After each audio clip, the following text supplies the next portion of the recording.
Hello, beautiful souls. Thank you so much for dropping by. This is going to be a guided meditation on receiving, taking in, healing life energy. It's very easy to do. Please sit with your legs uncrossed, feet flat on the floor, hands on your legs, palms facing upwards, back in a relaxed, upright position, not stiff, but not slouched over either. Just nice, upright, relaxed. If possible, not leaning against your chair. If you need to, that's okay. Take a nice deep breath. Close your eyes. And mentally separate yourself from all problems, burdens, and worries. Put them aside. Put them behind you.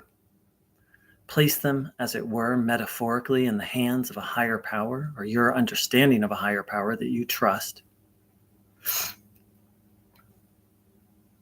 And then have the intention, have the will to receive divine healing energy and observe your body as if you're in the sunlight and you're drinking in, taking in the warmth, the goodness, the peace.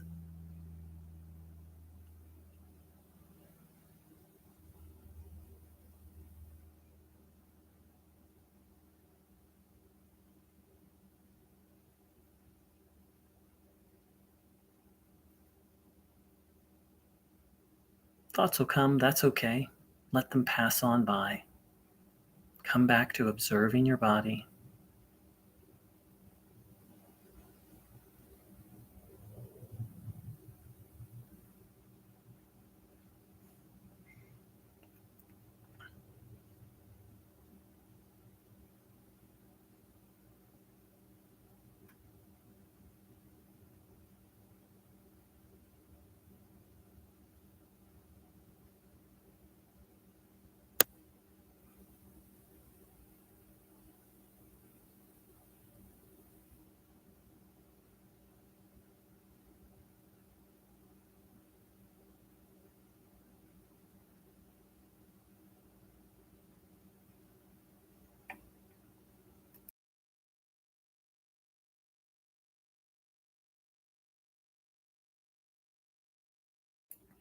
Just keep coming back to the intention to receive.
Taking in goodness, health, harmony, releasing tension, illness, fear.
trusting in goodness, trusting that nothing is incurable and nothing is impossible.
Taking in goodness, letting that goodness displace any disharmony.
All right, I'm going to share a few words. A warm welcome to everyone who's joining in live, and a warm welcome to those who are watching this recording.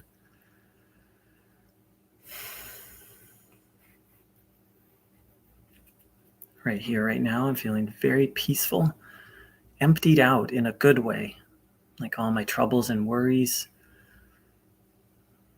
are just nowhere to be found, and there's just this peaceful buoyancy. Einstein is there's a lot of grace that I experience through this practice, much less any physical healings, but just the feeling of goodness and wellness and wholeness.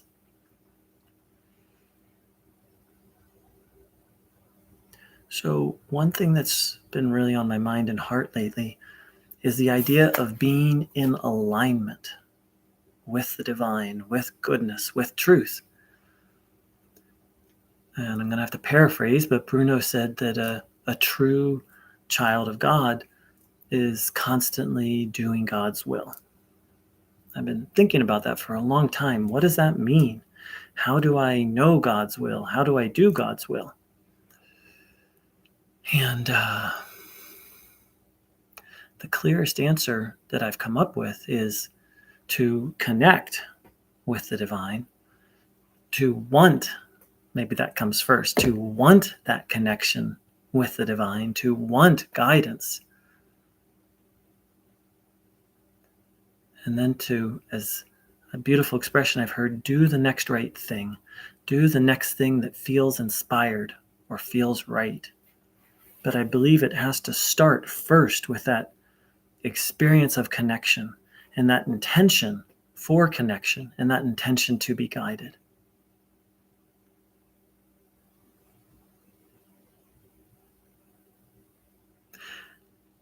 When I wake up, I lay in bed a little bit and tune in.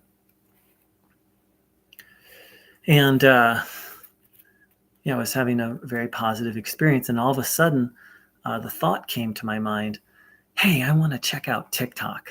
I've been, for better and for worse, I now am making content on TikTok, and I watch other people's content. The better is there's some beautiful things on TikTok, or just the internet in general.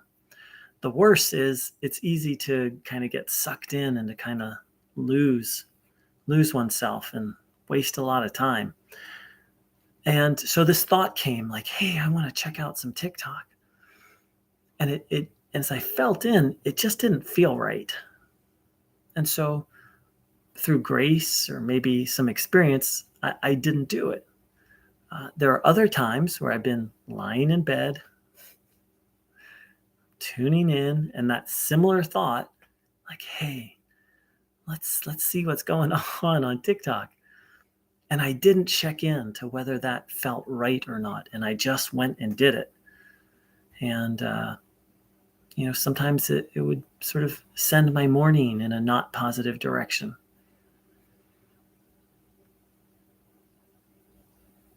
So Bruno often called us to observe our body.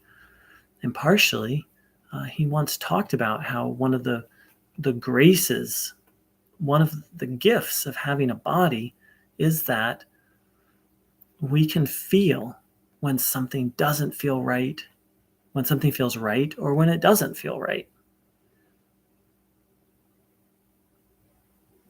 We've all had that experience of, I've got a bad feeling about this, and then going and doing something, and then it doesn't work out so well. And hopefully we've all had that experience of feeling connected to goodness, to the divine, and then things just kind of flow. It's like, oh, I'm going to go do this. And then, oh, this feels good. Oh, I'm going to go do this. Just kind of where things just flow along. And that's my understanding of what it means to do God's will, to be in alignment, and to be guided. The other thing that's really on my mind and heart is I've had some very interesting experiences on TikTok. They have rooms where you can go on and have live conversations with people. So I've been having conversations with all different types of people.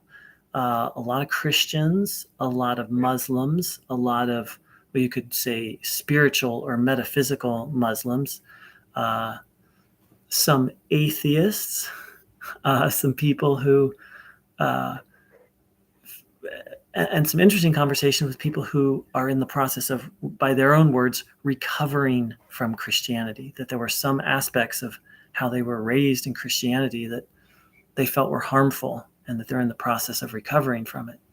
So it's been fascinating to talk to all people of all different belief systems.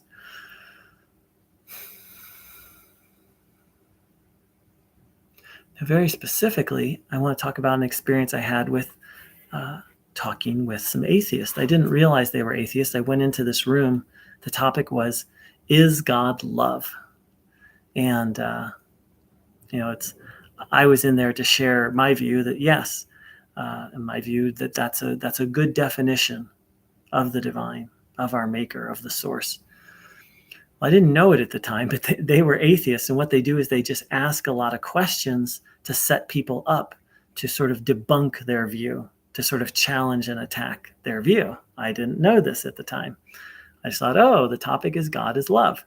So after about 15 minutes of asking me questions, then they started vigorously attacking, especially when I mentioned Bruno Groenng and that I had experienced physical healings through Bruno's teachings. They didn't like that. They didn't like that at all. And that's when the attacks started, personal attacks to me, attacks against Bruno Groenng, attacks from 1 minute, it just went to a discussion to a full-on, like, this guy who's talking, meaning me, this guy who's talking is a lunatic and we have to disprove what he's saying. This is very interesting.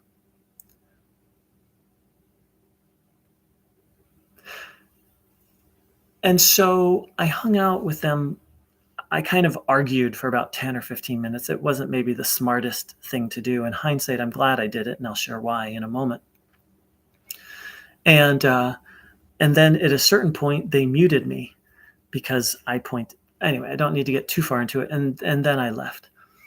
So what's so interesting about this is that for the first time in 12 years, for 5-10 minutes after I left that room, I actually doubted for a little bit one of Bruno's core teachings, that nothing is incurable for God, that nothing is impossible. I thought, maybe I didn't experience those healings. Maybe it was just like some trick of the mind, or like, it was very interesting. For 12 years, I've sometimes had doubt that a particular thing would heal. I think we all go through that. I know I did and occasionally still do. Sometimes I still struggle with that. But I've never doubted the existence of God and that the divine power intervenes and helps and heals. But for about 5 minutes, and it wasn't a deep doubt, but for about 5 minutes, I was questioning, did I actually experience that? Am I somehow deluding myself? It was fascinating.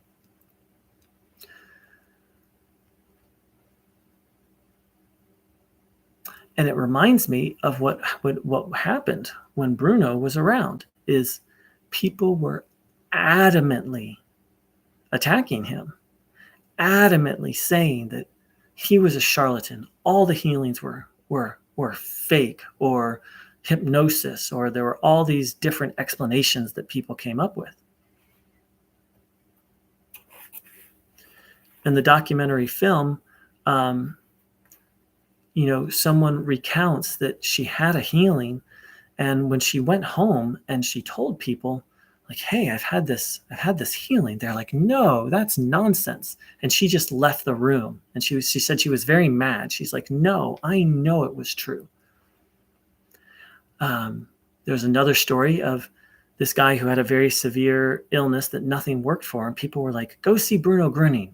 And he went and saw Bruno Groenng, had a healing, and he came back and told them, and they're like, no, that's impossible. He's like, wait a minute, you guys told me to go see Bruno Groenng. And there was another story where someone went received a healing, and then went back and told their family and friends, and their family and friends were like, no, that's not real. That's not true. And that person actually lost their healing.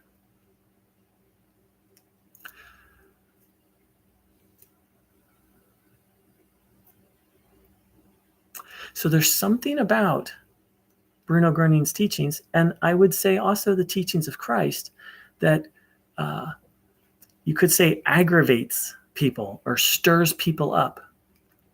Because when matter, chemistry, biology, and physics are rearranged by something invisible, when something invisible has a profound impact on the visible, you could say when spirit rearranges matter, it's very threatening to those who not just disbelieve in a higher power, but those who adamantly are opposed to the idea of a higher power.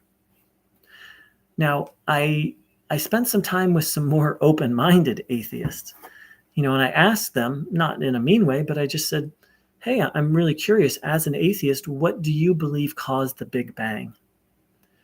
And she said, I don't know. She said, I'm kind of an agnostic that way. She said, it's not so much that I don't believe in God, it's just I don't know. And while, of course, I disagree with that, I can respect that.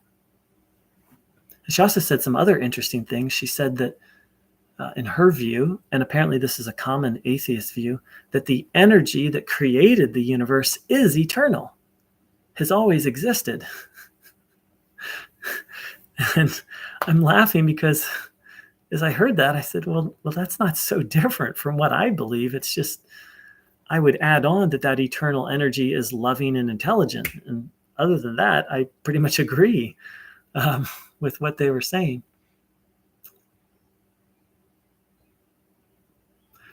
So in reflecting on this whole experience that I had with these people who actively tried to convince me that Bruno Groenng was a fake, that his teachings were a fake, and that I didn't receive healings. It's like I'm alive today because of these healings. And these people did not want to hear it, and they didn't want to hear about it. And I even said, here, go check out this video. There's for those of you who haven't seen it, there's someone who was healed of terminal radiation poisoning through other people tuning in for him. And when I shared that video, they went ballistic, by the way. You can find it on YouTube. Use Bruno Groenng radiation, and it's a very powerful video. So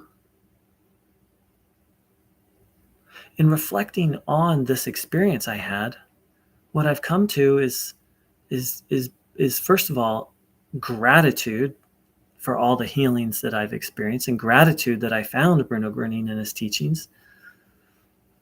The next is this awareness that there are people who are actively fighting against the good. So these people set up this room, and they do it almost every day. And what they do all day long is try and convince people that God doesn't exist. Or in my case, convince people that God not only doesn't exist, but doesn't help and heal.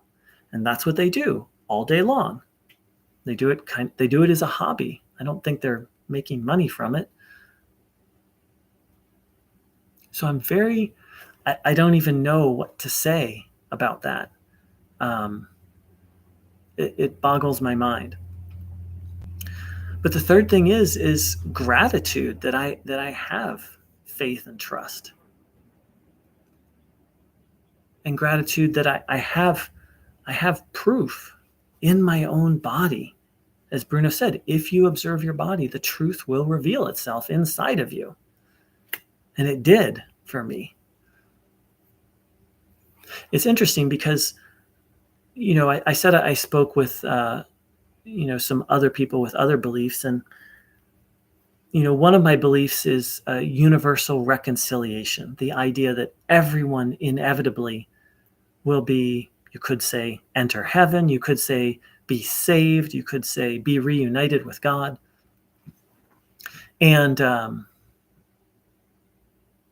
when I talked about that with Christians or Muslims, they didn't like that very much. Most Christians and Muslims don't believe in that. And I left those debates. Debates feeling a little insecure because I don't have proof in that belief. It's just something I believe. It's something I trust, but I don't have evidence for that, or I don't have proof for that, you could say. But what I do have, and anyone who has experienced healing has, is we have proof in the existence of a higher power. We may not be able to convince other people, but I don't necessarily think that's our job to convince other people. But we have personal proof. You could say knowledge. We actually know something. And that's a profound gift. And that's a profound grace. So I feel like I might have a few more words, but let's sit together in some silence and take in that grace. Take in that goodness.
The only thing I have to say in closing is Bruno Groenng said, speech is silver, silence is golden. So I believe ultimately that the ultimate teaching is to connect to the, you could say, divine silence, to the presence of God or higher power or source. As Bruno said, of our Father. Whatever word you use to connect to that, be taught and guided by that.